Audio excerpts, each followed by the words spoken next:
C'est l'histoire d'une simple observation faite dans les années 90 par l'éleveur laitier Jean-Pierre Pasquet.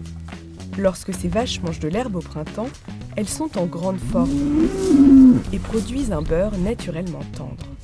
Quand on regarde la composition de l'huile qui est présente dans l'herbe de printemps, on a à peu près 65% d'oméga 3. Mais l'hiver, lorsque ces vaches sont nourries au foin, l'éleveur décide de compléter leur alimentation par des oméga 3 présents dans des graines oubliées comme le pois, la févrole, le lupin, le lin ou encore dans des plantes fourragères comme la luzerne.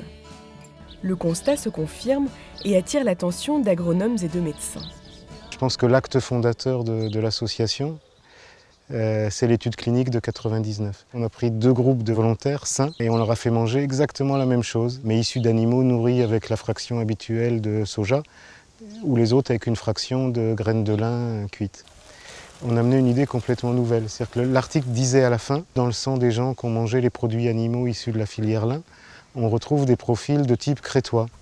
Et ces gens avaient mangé comme les autres, mais les animaux avaient mangé différemment. Et au bout de 15 jours déjà, on voit des changements dans le sang.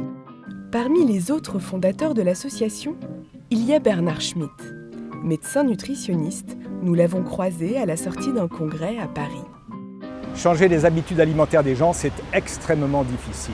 Et la démarche Bleu Blanc Cœur a été de savoir comment faire du régime, sinon par le biais de l'animal. En effet, si l'animal mange des choses très bonnes pour sa santé à lui, on a toutes les chances d'avoir de bons produits pour notre santé à nous. Et les oméga 3 sont effectivement, je dirais, la panacée de notre équilibre alimentaire, puisque c'est d'eux que dépendent la prévention de toutes les maladies métaboliques et des maladies cardiovasculaires. La plante la plus riche en oméga 3, c'est le lin. C'est aussi la petite fleur bleue du logo Bleu Blanc Cœur, apposée sur de très nombreux produits du quotidien. Il est le signe de ralliement de quelques milliers d'éleveurs, producteurs et acteurs de la chaîne alimentaire engagés à produire et transformer la nourriture selon un cahier des charges rigoureux. Je crois qu'un éleveur nourrit en moyenne 1800 personnes par jour. Nourrir les hommes, ça donne une responsabilité qui va au-delà de l'acte de production. Aujourd'hui, le budget alimentaire des Français, il est de 13% du budget total. C'est un niveau qui est très bas et le budget de la santé, il n'arrête pas d'augmenter. Donc le combat qui est le nôtre, c'est de changer l'horizon. La nourriture, c'est quand même la base de la prévention et c'est la base de l'accompagnement de tout traitement. L'association Bleu Blanc Cœur repose sur plus de 200 publications scientifiques et 5 études cliniques.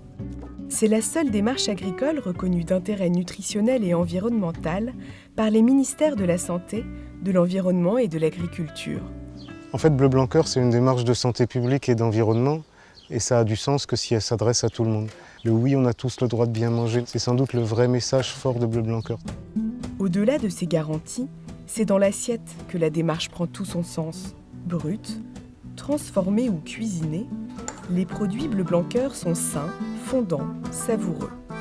Ils concilient plaisir et nutrition et respectent les animaux.